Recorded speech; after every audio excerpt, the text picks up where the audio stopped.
इसका आगे क्या नजारा जो है वो देखने को मिल सकता है, यानी कि आगे क्या कुछ हो सकता है। देखिए, मेजर जनरल वीके दत्ता रक्षा विशेषज्ञ हमारे साथ जुड़ चुके हैं, वहीं कर्नल शैलेंद्र सिंह रक्षा विशेषज्ञ हमारे साथ जुड़ चुके हैं, वहीं विंग कमांडर प्रफुल्ल बख्शी भी हमारे साथ जुड़ चुके हैं। आप सभी का बहुत स्वागत है। लेकिन सबसे पहले बख्शी सर, आपके पास आते हुए ये समझना चाहेंगे, क्योंकि ईरान की तरफ से जो ये अटैक किया गया है, अब इसे किस तरीके से देखा जाए, क्योंकि देखिए इजराइल ने साफ तौर पर यह कह दिया है कि हम अब सही समय का और सही ठिकाने का इंतजार कर रहे हैं और इसका हम जवाब लेकर रहेंगे। देखिए, आपको बिल्कुल अवगत हो गया है कि इजराइल और ईरान दोनों ने ही अपना इरादा कर लिया है। अब कोई ये कहे कि ईरान का इरादा पक्का है और इजराइल का इरादा पक्का है, ये तो बहस करने वाली बात है। एंड इनफैक्ट वो दोनों की जो सपोर्ट है, उनको बड़ा मैसिव सपोर्ट मिल रहा है। इजराइल को सपोर्ट मिल रहा है वेस्टर्न वर्ल्ड का, अर्स्टवाइल ऑल नेटो पावर्स और ये कहता अमेरिका, एवरीबॉडी वो इजराइल के सपोर्ट में है, ईरान के सपोर्ट में है। रात को उसको रशिया में मीटिंग हुई है, जब हम आपके चैनल पे थे, और चाइना के साथ जरूर मीटिंग हुई होगी। और सप्लाई आ रही है, इनकी सप्लाई पूरी नहीं पड़ी, इनके रॉकेट्स पूरे नहीं पड़ रहे, इनकी एक्यूरेसी बड़ी कम है, उसकी रिप्लेनिश होगी। इरादे पक्के हैं दोनों साइड के, लड़ाई एक्सेलरेट होगी। इसमें कोई, ये दोनों नहीं रुकने वाले।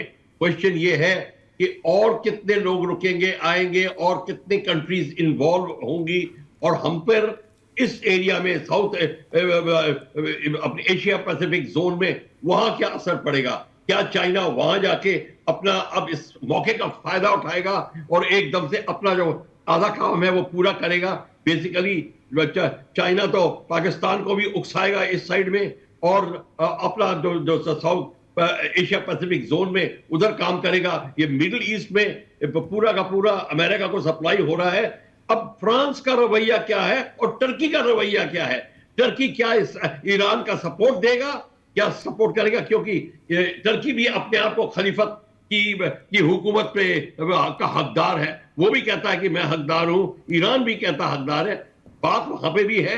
तो क्या टर्की अपना नेटो का स्टेटस देख के रुक जाएगा क्या वो, और या इसमें भाग लेगा? इसमें अब देखने की बात है। पर इस समय हम देख रहे हैं कि जो 600 के करीब जो मिसाइल दागी गई हैं, आयरन डोम को वायलेट किया गया, मतलब किया गया। आयरन डोम पूरा नहीं पड़ा। उनके तीनों की तीनों एयर डिफेंस की सिस्टम को, एरो के सिस्टम को, एरो 2 और 3 के सिस्टम को, डेविड स्लिंग के सिस्टम को, और उनके जो पेट्रियट और थर्ड ग्रुप की जो मिसाइल है उस सिस्टम को, और फाइनली आयरन डोम को अगर वायलेट करके उनकी मिसाइल आई हैं, तो इसका मतलब है कि अगर और ज्यादा नंबर पे होगी तो इजराइल इनंडेट हो सकता है। तो उसको दूर करने के लिए ईरान के ऊपर अब इंटेंस प्रेशर पड़ेगा ताकि वो जल्दी से जल्दी बैकआउट करे। जनरल वीके दत्ता, कैसा हो? इस बात की आशंका पहले से थी कि ईरान हमला करेगा, चुप नहीं बैठेगा, इस बात की आशंका पहले से थी। लेकिन इस बीच बड़ी खबर दरअसल यह है कि इजराइल के जो पूर्व पीएम है नफ्ताली बेनेट की ओर से बयान आया, उनकी ओर से कहा गया कि यह सही समय है कि ईरान का नक्शा बदल दिया जाए, पूरे मिडिल ईस्ट में बड़ा मैसेज दिया जाए।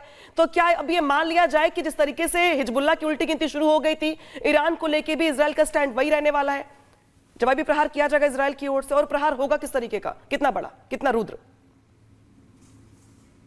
देखिए, ऐसा है कि जो हमास का हमला 27 अक्टूबर 2023 को हुआ, उसके बाद इजराइल ने बड़े सोची समझी रणनीति के मुताबिक इस पूरे ऑपरेशन को 4 चरणों में बांटा, जिसमें पहले चरण में फेज 1 जिसको हम बोलते हैं, गाजा में हमास का खात्मा किया, तबाह किया, अभी उसका मॉपिंग ऑफ ऑपरेशन चल रहा है।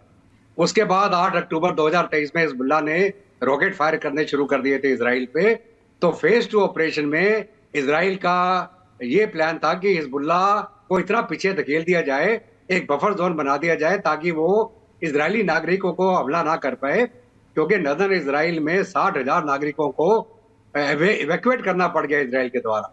अभी ये जो फेज 2 ऑपरेशन है, जिसमें कमांड कंट्रोल कम्युनिकेशन इनकी सारी लीडरशिप को खत्म किया इजराइल ने, और अभी ग्राउंड ऑपरेशन वहां पे चालू हो गए हैं, जिसमें स्पेशल फोर्सेस और उनके पैरा ट्रूपर्स ने प्रॉबिंग अटैक शुरू किए हैं, ताकि उसके बाद जो मैकेनाइज्ड और आर्मर्ड कॉलम्स हैं वो एंटर करेंगे।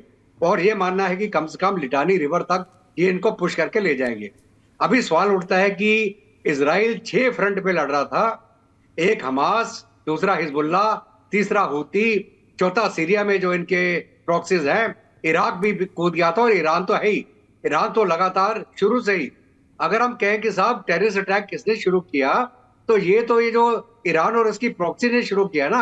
इजराइल तो अपनी सेल्फ डिफेंस में कार्रवाई कर रहा है, वो इन टेररिस्ट ऑर्गेनाइजेशन का खात्मा कर रहा है। अभी ईरान कहता कि साहब इजराइल टेररिस्ट ऑर्गेनाइजेशन है, तो ये दुनिया को सोचना पड़ेगा कि टेररिस्ट कौन है। जो 7 अक्टूबर का हमला हुआ, अगर आप लोगों ने उसके वीडियो देखे हो, जो अनसेंसर्ड वीडियो हैं, आपकी रूह कांप जाएगी। ऐसे कृत्य करने वाले लोगों को तो कभी भी नहीं बख्शा जाना चाहिए।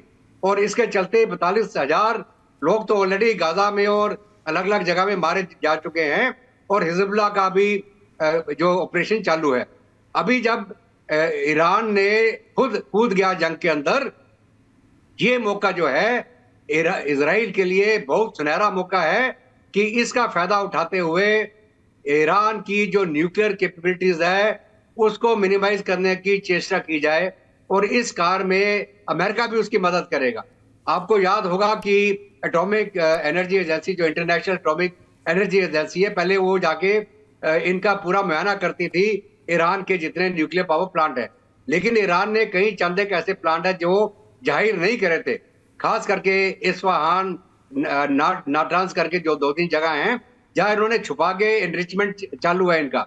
तो अभी जो इस्फहान इनका शहर है जहां मैक्सिमम न्यूक्लियर फैसिलिटीज हैं, उसको चुन के उसके सारे टारगेट्स को तबाह कर देना चाहिए अगर आप इसको डिले करना चाहते हैं ईरान के न्यूक्लियर प्रोग्राम को। तो ये जो मौका था और ये मौका मिल गया इजराइल को, अभी ये देखना है कि ये हमला जो होगा वो किस प्रकार होगा, कितना बड़ा होगा और किस तरीके से किया जाएगा।